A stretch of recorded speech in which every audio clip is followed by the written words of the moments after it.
it turns out to be sort of a fad, and we're finding that older folks would prefer to live with younger folks because it makes them feel younger. So things are always changing, and so there's a product that is sort of in vogue today, and we hope that we can push some energy toward getting to the finish line so that we don't have another antiquated idea when we finally do come through annexation. Yeah, if the suspension doesn't, I realize we've gone through the economy's changed, and it was kind of quiet for a few years, and if that cycle happens again, and it might be another decade, and we hope that the suspension would be lifted before that would happen again. Okay. And just personally, having your money set aside since 2006 and just as a placeholder at this point, it would be nice to have a decision one way or another. Is it ever going to, come to fruition, or is it, going to sit there for another 19 years? So I think that, we do have, like you said, the lift station is in place. We've got potentially some upgrades and some reports to review for the treatment plant. So there's things that are moving forward that, as long as the economy is humming along here, maybe there will be more interest in finishing up, making a decision one way or another with your property. We're either going to be able to do something and try and bring it on board, or not, and then kind of give you some closure one way or another. But when Danny Fox was our LAFCO representative, he spent some time with LAFCO to find out exactly how that process would work. That's still a lengthy process to bring any property in, and of course we have to show them that we can provide the services to you. So we're making the moves as far as the water treatment and lift station to try and make sure that we have the ability or the EDUs available. So I like that we're headed in the right direction, but it's still maybe a little premature for us to make any decisions. We thought that the suspension would be more temporary, and of course the people that were at the city we were talking to as well, and some of them have come and gone since this period of time, and being the lift pump or lift station, and there was several negotiations with several owners and several locations, and we just thought it was going to be. It's a tortured history, but how we got to where we're at, with the economy and trying to having a plan moving forward that doesn't necessarily always work out how we had hoped, but we are moving in the right direction, and it is nice to have people that are patiently waiting for something to happen with the property. There's a lot of property that is within the city limits that hasn't been built out yet, and infill projects are kind of vogue right now, but that doesn't mean that the property owners are willing to actually move a project forward. So, it's nice that you guys are still standing by and you're willing to work with the city to make something happen there. I think Councilmember Legero's response was perfect and summed up the situation perfectly. So I hate to say the best we can do is stay tuned. I know you've heard it before, but at least now you have a lift station as evidence that something is moving. So stay tuned. I've got a question. For 12 years, we've held their money. Is there interest occurred on that money for them? No. So their money sits there for nothing for 12 years. How does that work? I like to think that shows a commitment. Because they chose to keep it. Yeah, and I hope the city would see it as a placeholder. I mean, what we have here is an application for annexation that's halfway through the process, or it was when it was stopped. And if there's enough EDUs to complete our annexation, I would hope the city would see it appropriate to allow our annexation to pass, our application. It's been sitting for 13 years. I think we need a little bit of history here, if I could just chime in. So Resolution 40-08 was passed on the 4th day of August 2018, and it passed 3-2. Councilman Alves, Fox, and Haskin voted to suspend all processing of annexations, and Councilman Merkin and Van Houten voted against that. And so that's the document in question. And I think that as I've learned more about the Murphy Brothers, as I'm calling it, the Murphy Brothers Project, it sounds like what you guys have in mind is about 75 home thing. If we had 75 more EDUs going today to the treatment plant with what we have today, would that be possible? Are you asking us if we could annex them? No, I'm not asking that question at all. I'm asking you, can we handle 75 more houses in our sewer system right now? Yes. Okay, so that's fine. So that's the real question. Then we have to look at this thing. So we have the municipal services review right here. I brought this up and I'm pushing this forward because you're right. We're not in compliance. And I don't know if that is actually what's caused that, but being not in compliance is another way to slow down everything. And so that's another thing. And if we're a couple years behind or not in compliant with LAFCO, that serves a need for certain things as well. Now, I have been, and I'm going to continue to be vocal about, we need to get our municipal services review again, get it going, see exactly what LAFCO is going to allow us to do or approve. But right now, that's the only thing holding up your project, is we have the EDUs right now. You just heard it. You want 75 homes. You're surrounded on 3 sides by the city. So it's one of those things that the city has let you guys down big time, in my opinion, from the history that I've learned about this. And you guys need to just keep going. I think we're going to get there, but unfortunately, it's going to take a lot longer than it should, in my opinion, and from what I've learned about all this. Tammy, did you want to say something? Yeah, I was gonna say, you asked if we could handle 75 houses, yes, but that doesn't take into consideration what we have for infill.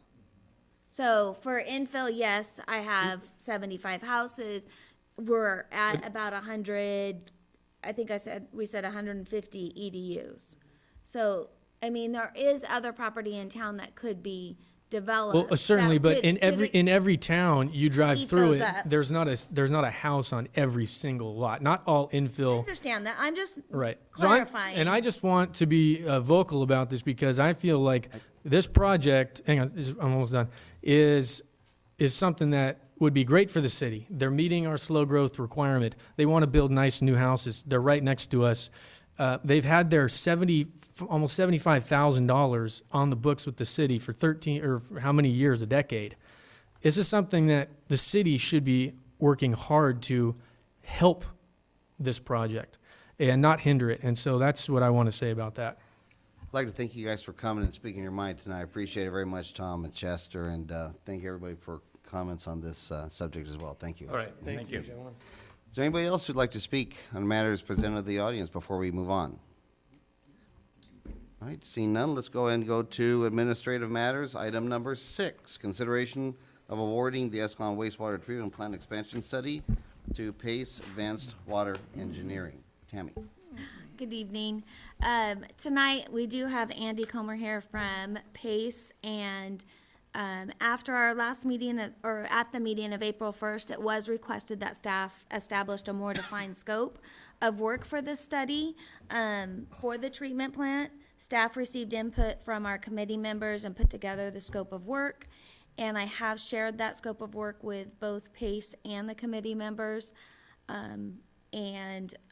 There was no questions on PACE's side regarding the scope of work, so Andy is here.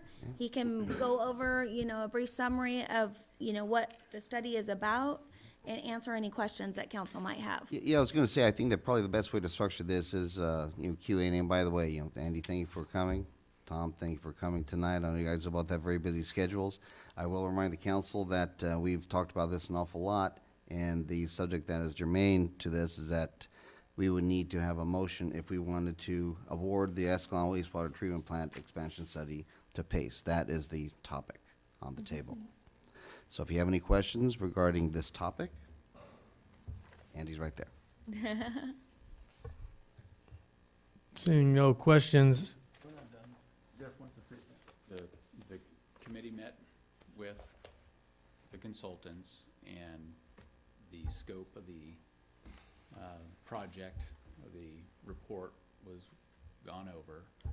Because the biggest issue was originally this was viewed as an expansion project, and even by the title of the report. So the concern was that the scope of the work was gonna cover actually where we were, you know, what our concerns were and where we wanted to end up. So the committee members are satisfied with that. That seems to have been the main issue over the last month. So, I think it's important, it's clear that this thing is, they're going to give us some ideas how to improve our facility. It wasn't so much about expansion as it was how to improve on it. And I think that's where we had to clean it up and get to the point where we all understood what we're doing here. And what we're doing is we're trying to identify what our needs are, what our future's gonna be like, and how we can get there and our options. so are there any questions from the audience regarding this specific topic, awarding the project to PACE? There is one. Kurt. Kurt Danziger, 389 Noni. Good evening, council. I am not opposed to this, awarding any of this. I just wanted to make sure that we understood that we had the committee meeting because what was proposed was good, but it wasn't good enough. We needed to enhance it. We needed to identify the source where we get cease and desist orders and what we can do. And thankfully, they're going to be making those visits over there to the industries and reviewing their process as well as ours, and coming up with a suggestion that we can all review to make it better. We get a cleaner input to our treatment plant there. So I think it was time well used. The meeting was good. The controller was there. Many of us were there, and I think we have a better view now of what we can do, what we want to see in the report. We don't know what it's going to be. We don't know cost. There's no gung-ho rushing forward. This is going to tell us, you know, what we can do, what's going to happen to us if we don't do anything. And that's important as what we do. If we just sit there on our hands and, you know, the Murphy family over here can't do anything, I think you ought to give their money back. I know they're using it as a placeholder, but, you know, I smell a lawsuit coming because, you know, you had their money, it was a go, and then there was a moratorium, and when the city went ahead with the moratorium, they didn't suggest that, you know, oh, we're going to give you your money back. It's going to be 10 years. Okay, well, nobody's mentioned it, so I was assuming that nobody had offered the money back. Back to the plan. It looks good. Tammy sent it out to all of us, and I read it. I think it's really good. I think it's going to review the Blackwater reports too. It's, you know, tied in comprehensively, so I'm all in favor of it. Thank you. Very good. It seems like everything's heading in one particular direction. What I'd like to do at this point is ask for a motion that we can discuss if we'd like to go ahead and see this through. I'd move to approve the awarding of the contract. I'll second it. Motion's been moved and seconded to award the Escalon wastewater treatment plant expansion study to PACE Advanced Water Engineering. Is there any discussion on the motion? Seeing none, we'll proceed to vote. All those in favor, please signify by saying aye. aye. All those opposed, please signify by saying nay. Motion passes 5-0. Item number 7, consideration of approving nonprofit organization applications for reduced fees for the use of city facilities. I'm going to assume this is Tammy. Yes, sir. Well, Tammy, if I may add briefly again, one last thank you to those who we asked to come tonight. We know you have busy, on this last topic, we know you have busy schedule, and we appreciate it very much. Thank you. Sorry about that, Tammy. No, no worries. Mayor and council, before you tonight is the consideration of allowing Escalon Fare Boosters to be added to your nonprofit list for reduced fees at the community center. Staff has reviewed their application and their information, and feel that they, should be approved and are recommending that you approve them. Okay. Are there any initial questions on this topic, which is approving the Escalon Fair Boosters for nonprofit organization status for the community center? I would move on staff's recommendation. Motion's been moved and seconded to approve the Escalon Fair Boosters to be added onto the nonprofit organization list for the community center. Any discussion? Seeing none, we'll proceed to vote. All those in favor, please signify by saying aye. Aye. All those opposed, please signify by saying nay. Motion passes 5-0. Item number 8, council consider authorizing the city manager to add City of Escalon as a plaintiff to the lawsuit against Bureau of Cannabis Control and designate an amount to contribute to the legal fees. Tammy, is this you? Yes. Mayor and council, before you tonight, it wasn't requested of staff to look into the efforts of getting on the lawsuit that has been taken against the Bureau of Cannabis Control. And when I reached out to the firm that is handling it, they have basically said that we're welcome to join in on the lawsuit. And what they have not set designated fees, they have just allowed each city to set a fee that they feel appropriate to put towards the legal action. So if we wanted to officially join the lawsuit, we would need to make some kind of contribution, or you could have the choice of just a letter of support. What is this lawsuit? So this is regarding, this is regarding the Bureau of Cannabis, took away basically local cities' rights of denying deliveries in the cities. So when the Prop 64 was voted in, it was supposed to be that local agencies could control what they wanted in their town. And when the Bureau of Cannabis Control set out their guidelines, they basically overwrite cities not being able to allow deliveries in the city. So if we support this and pay money towards their legal fees, we're supporting the idea that we don't want to allow people to have deliveries of marijuana into their town. Well, that we want to be able to control that in our city, yes. Yeah, What does this that is really mean, a- be able to control it? Yeah. Well, It's that a you could, local if you control wanted to, you could prohibit delivery of cannabis in the city of Escalon. Do we want to do that? Our We current currently- ordinance reads that way. There is no deliveries allowed within the city.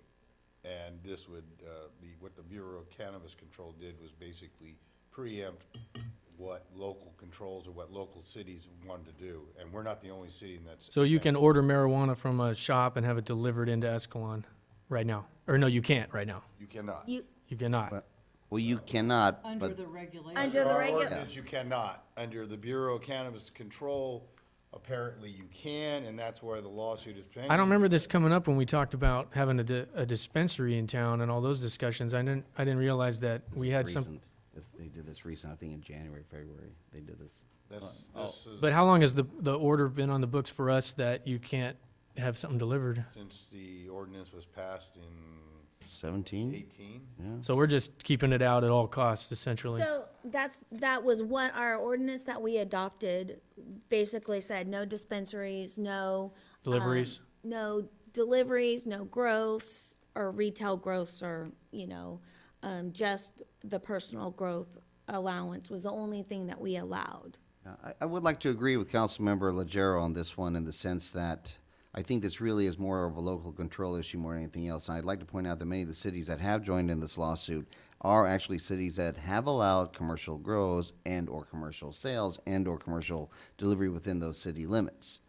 So I think you've hit on the head, that this is more of a who's going to be controlling. Are we going to be going by the provisions of Prop 64, which the voters passed, or are we going to be complying by the So I just want to BCC's get fiat? a clarify again. So right now, Prop 64, the state has said it's okay to deliver. So Prop 60, no, yeah, no, go ahead. Let me see if I can do this, okay? So, Should have done research on my bad. You know, back in October, the Bureau of Cannabis Control floated out this regulation that would strip local jurisdictions from preventing deliveries of marijuana within their jurisdiction. The League of Cities, I'll quote it to you, the League of Cities sent out an email, and despite the voters' desire to ensure that local governments could control their own future when it comes to cannabis deliveries, the Bureau of Cannabis Control has drafted a proposal that stops local governments from prohibiting the delivery of cannabis into their communities, even if they have already voted to do so.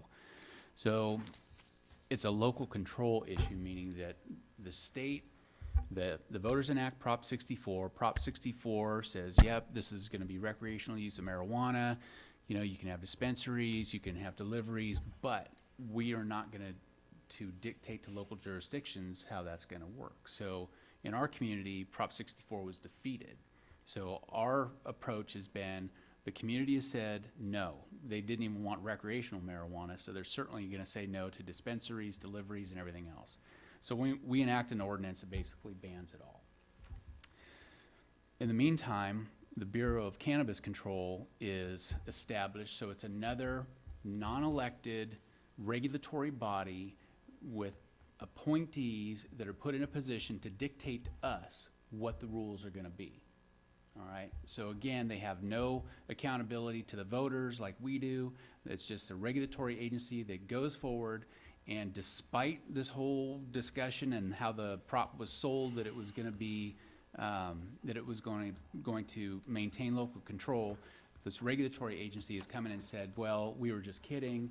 We're gonna tell you what you can and can't regulate.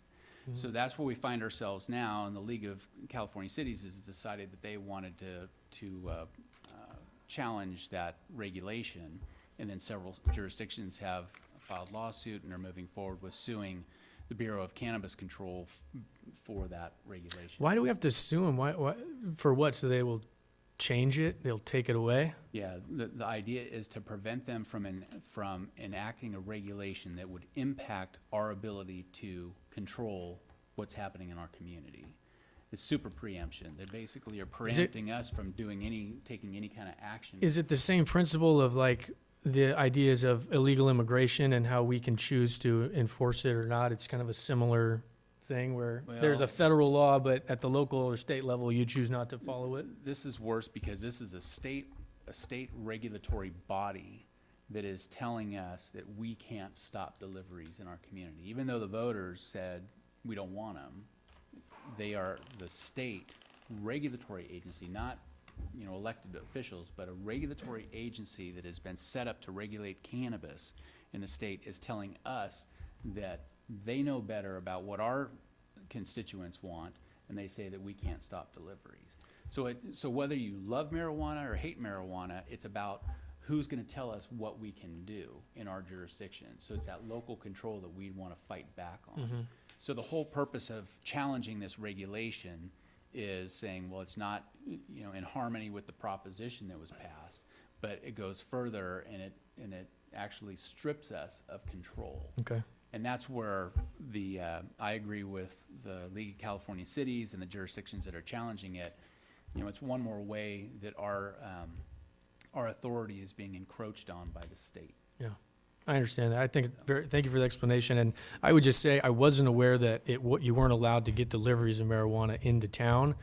And I'm not in favor of that. I'm in favor if people want to order marijuana and have it delivered in town to their house. I'm in favor of that. I'm not in favor of dispensaries, so maybe it sounds a little hypocritical, but I think I would be willing to look at changing that ordinance or that law for us. But I appreciate the explanation from Councilman Legero, and I think that local control is very important, and you don't want people just throwing stuff down your throat and everything. So. Well, that's why, yeah, I mean, whether what side you fall on marijuana is almost beside the issue on this one. You're right, it is local. And to your point, Councilmember Cromwell, there is that irony there where, the state feels like it can pick and choose which federal laws it wants to, decide to follow or not. Yeah. But when it makes a law, we better be following it. Right. So that just puts it in a bit of a tight spot.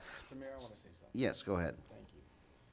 The one thing I want to make clear and be sure, I want to clear it for me, is how do we respond to the issue of legal marijuana in terms of medical, for medical people, for medical purposes? Does this prevent people that are using marijuana medically from having delivered as well? I mean, we're gonna have to deal with that too, or how's that gonna work? Good question. I'd have to research our ordinance entirely, because we have one that directly responds to recreational and one that addresses medicinal.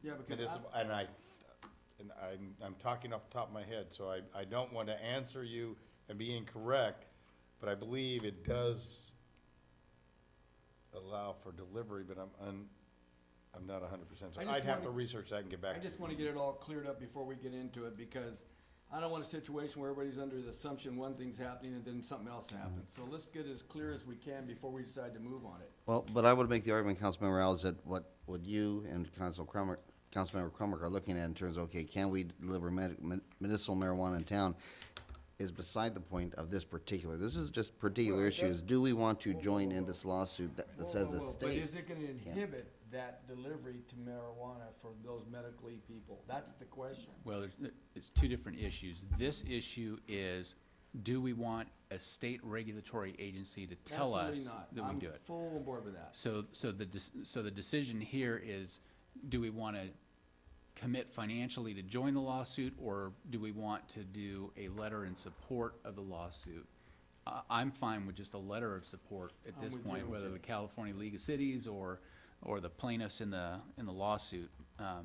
The issue you're talking about, the medicinal deliveries and all, that's something that we would have the authority to regulate through our ordinance. So we can Okay. take a look at the ordinance and see if that's something that needs to be. I just don't want a situation where we're doing one thing and Right. people are assuming the whole thing. Right. We need to No. get it clear up front, so I hate ambiguities. Right. I like the stuff up front clear. Right. So now we're clear that we're really against the, control from the state, trying to take our control. I get that, 100% yes. But at the same time, we still need to recognize that issue has to be addressed. Sure. Okay, that's Oh, where yeah. I'm at with it. I just want us to be able to. I to have make no that issue with decision, that at so. all. I'm 100% behind you. So Tammy, are you ultimately looking at a motion and vote or consensus on this item as to which way you want to go, us to go on it? Which way we should go on this? A consensus would be fine, because Well, the consensus is it for the letter, We or went the the money, letter. or the support, or all three? Well, I know that Letter. letter. What do you guys think? Letter. I would go with the letter. That's pretty darn close to a consensus, I'd call that. So that's where we're at. So, okay. Council communications. Council member Crumick. Yeah, I got a few things. Thank you, Mayor Swift. Just a quick question, going back to the consent calendar and the number 3, the incorporate the list of projects funded by SB1. What projects are those specifically? Is that a specific list of local road repair projects, or? it's a list of streets that we're, going to be doing, slurry seals on. Oh, okay, so that's always in there, right? Kind of just funds to use for roads and stuff? So, this there new funds? SB1 is the new gas tax. And you guys had actually adopted the resolution at the last meeting, but when I submitted it to the state, it didn't have the useful life of the repairs, and it didn't have an estimated completion date in the resolution, so I had to redo the resolution to include those items. It's more of a Part of the formality. regulations for the money? Okay. Well, I kind of said my piece on the Murphy's Brother property there. The municipal services review, it seems like we have a big book here to go through. I'm excited to get that going with LAFCO. I'm excited that PACE is going to get to start getting paid now for the work they've been doing. Let's see here. Oh, I had a question on the community center bathrooms. It looks like some stuff's been done. The walls, The Hogan bathroom? Hogan bathrooms. We got new walls. We redid the walls ourselves. Okay. Got new partitions, redid the floor, and then. That looks nice, but are the urinals and stuff, all that the same, or? They're the same, but we took them to Morales and he sandblasted them brand new for us, so we Okay. didn't have to purchase They new look, ones. they look, brand they new. look nice. Dime for it either. I had one suggestion. I don't know if there's like a changing table in either one, but that's a nice feature to have for people with kids. not too expensive. You can have some that fold down. So anyways. Yeah, that's all I got. Councilmember Chronic, thank you very much. Councilmember Legero. Just on the SB1 issue, we were opposed to the gas tax. Ripon and Escalon at SJ Cog were opposed to a resolution that was sent to the state telling them that we would support a tax increase on the gas tax increase. So it's kind of one of those things that we fought it, we don't agree with it, but we're not going to turn the funds down if it's going to improve our community. So, you know, I'm Keep it in our community. yeah, and keep it here. So, and try and, you know, make the best of a bad situation. So that's SB1 is kind of a sore subject. And nice work on the bathrooms. I agree. I think that it's a good project and significantly more cost effective than what was proposed. So again, I think that's an opportunity where we have the capabilities in-house. It's just a matter of doing it on the time frame that's available to us and saving a significant amount of money to get that done. So it's another successful, you know, well thought out and properly financed project. So kudos to Public Works again. So yeah. Other than that, I think that's it. Hey, Councilmember Legero, thank you. Councilmember Merkin. I got most of my questions answered prior to the meeting. Thank you for the update on the properties that I brought up last time, and thank you for posting the weed abatement. Other than that, I'll pass. All right, Councilmember Merkin, thanks a lot. And Mayor Pro Tem Alves. I'm good. You're good? All right, then I just have a couple things to bring up. Number one, May 9th at 8 a.m. is our next joint school district city meeting at 8 a.m. And I would like to know who is going to attend. These meetings, by the way, have been really informative and pretty darn cathartic, you know, between the two different organizations. We've got an awful lot in common. May not agree on everything, but it's been very educational. Yeah, May 9th at 8 a.m. We're at the district office. I can go. Okay. And I don't have to go to all of them. Somebody else decide to go to them. Councilmember Merkin, Councilmember Legero, I know you're working, but 8 o'clock's gonna be tough. I know. Councilmember Merkin, I don't mean to put you on the spot. But Councilmember Alves? I don't know. Okay, well, I'll go again. Doesn't really have to be two. It's nice to have two. Don't forget You know. mention the 8th. Oh, yeah, that's right, the day before, May 8th at 6 p.m. here. Next Park Feed meeting. If you want to get involved in Park Feed, we do have some new people getting involved in it this year. It's going to be a fantastic event again this year. So the next meeting, May 8th, here, 6 p.m. Speaking of fantastic events, I saw some of you yesterday at Sunday in the Park. It was a great little chamber event, and we had a great turnout of that one. You guys, good time, huh? Yeah, it was a lot of fun. You know, and all these little events, you know, just put together, just make this town such a special place. And it's good to see, you know, the kids and the parents out there and the people, you know, and just everybody having a nice time. Speaking of chamber events, I know that you've all received this from the F&M Bank for their ribbon cutting on May 23rd. If you guys can make it, they're joining the chamber as well. I think the more support that we can give the chamber via the council at the ribbon cutting events, I think the better. So they're making some big strides nowadays. Yes, it is. Yeah. One other issue I wanted to bring up, this regarding the parking, the additional parking out at Hogan Field. The problem hasn't gone away. It's still there.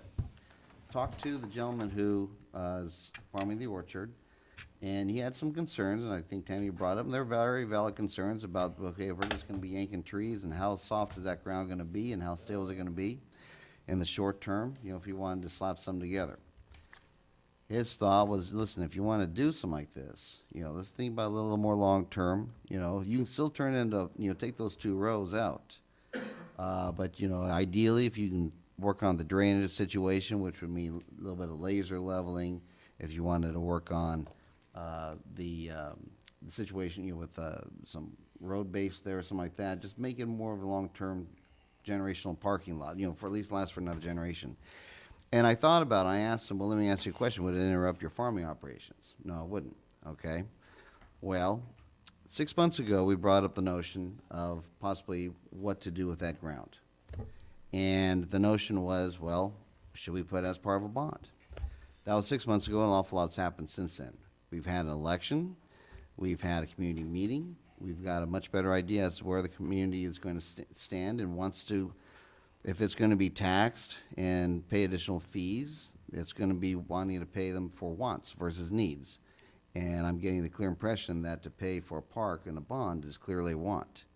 So in other words, I don't know how we would be able to pay for a park in the foreseeable future. Therefore, would it be a good idea at this point in time to reintroduce that subject, talk to the farmer, and maybe let's just go with a long-term lease for that orchard? We're gonna do it either now or a year or two from now anyway, at the age of those trees. And as part of that package, we can construct a parking lot. When he laser levels the orchard, he laser level the parking lot so that the drainage is better, okay, and basically make something that's gonna be lasting us a long time. The parking issue is gonna remain. We don't have any solid funding for the park in the foreseeable future for, quite a while. We do have that orchard. We will have to address the age of the trees within the next year or two anyway. If I recall correctly, at the time, he offered a management plan of that orchard that would include buyouts after year 13, 14, 15. I really think we're that far off before even considering a park. So I just wanted to throw it out to you guys, if you want to reconsider this issue, about going along with a long-term option with the orchard, and therefore, getting that going, getting those trees in, getting that parking lot in within the next year or two, something that's gonna last us for the next generation. What do you guys think? Well, one of the things that Ann had provided to us is the local sales tax in the surrounding areas. And, although a bond may be, it's a higher threshold for passage, it's more narrow in where those dollars come from. But a sales tax, half-cent sales tax, or some sort of a sales tax that's earmarked for, they do it for public safety, they do it for, parks and recreation. That might be a more viable approach, because then you get dollars captured from people passing through. True. The entire funding is not on the backs of the community, and it's a simple majority. My recollection is so. So along those lines, as we're talking about, ways forward, that might be something that would be easier to move forward, get on the ballot, and see what the temperature is of the community. I don't like increases in tax, but given the situation we're in and some of the issues that were raised, that might be a more palatable solution rather than the bond. Could a sales tax make that kind of money to build a $15 million park? Measure I mean, I know it's often used for public safety. For new employees and all that. Well, that's the other issue I didn't even bring up. Council member, Mayor Pro Tem Al mentioned that. We're talking about this park with absolutely no funding mechanism for the maintenance either at this point in our history. And so, but again, to your point, Councilmember Legero, the kind of money that a sales tax would bring in, again, they're often used for public safety, which I know that the community wants. Would it be that kind of money? Could it bring in that kind of money to actually build a $15 million park anytime in, again, the next 15 or 20 years? I don't know that I can answer that question. It may bring in money that would cover a loan or a debt service type of situation where it would make your annual payments. But you would have to make sure that the life of your sales tax is there to support that too. So I would really need to look at the numbers on that. And it depends on how much of a tax you Right. want to put on. I mean, I have that list that I sent to each of you, and, you're at 7.25, and, all the other cities in the county are way above that. 8.25, 8.75, 9. So you're saying a sales tax ballot measure on 2020 ballot is a viable option? Definitely. And you could even, Money go from a sales tax it's a general tax and to it the could, general fund. So there's no guarantee that it's gonna be, by any council's stretch, Right. gonna do what you think it's gonna do. Right. It could go directly to the police department for raises. It could go for vehicles or what have you. A bond is specific. And the term is known, and it goes away. Sales tax never go away, and you never can tell who's gonna use it or what. that's up to the council. Sure. Yeah. I have a comment on the, so I agree the expansion of that park and the another 18 acre complex, yeah, I don't think that's a need, but I do think parking out there is a need. I do think an expanded park would be a nice thing. It's a nice, reasonable want from a community to have, and so I wouldn't throw it away just because it's not a pressing need like our infrastructure or anything. And so, and also on principle, I don't think it's the business of any government to be farmers or own land that is, I just don't think it's what we need to be doing. And so I've been in favor of selling that land or doing something else with it from the very beginning, and that's the same position I have. So I'm definitely not in favor of signing another 30-year lease on the property. I'm not in favor of that. No, that's okay. No, I more understand. Most of those leases, by the way, on the outside are maybe 20 years. This particular package, though, he had buyouts like after year 13 or 14 or something like that.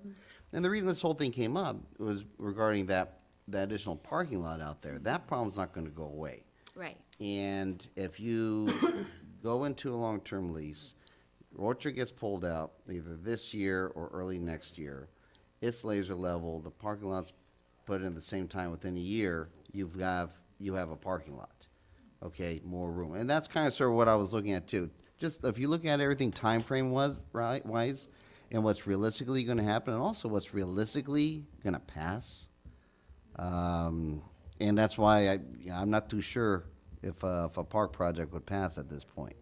Be it sales tax, bond, anything like that. Food for thought. I just want to throw it out tonight and just think about it a little bit. So, and that's all that I have. And I would like to thank everybody for coming tonight. We do have a closed session to go to now. If you'd like to stay, please do. If you don't, we wouldn't be offended. We more than understand. I just wanna make sure that we don't get ourselves. I have to have it's not the end of the meeting. I don't know. As long as we're, as long as we're, that it's very annoying.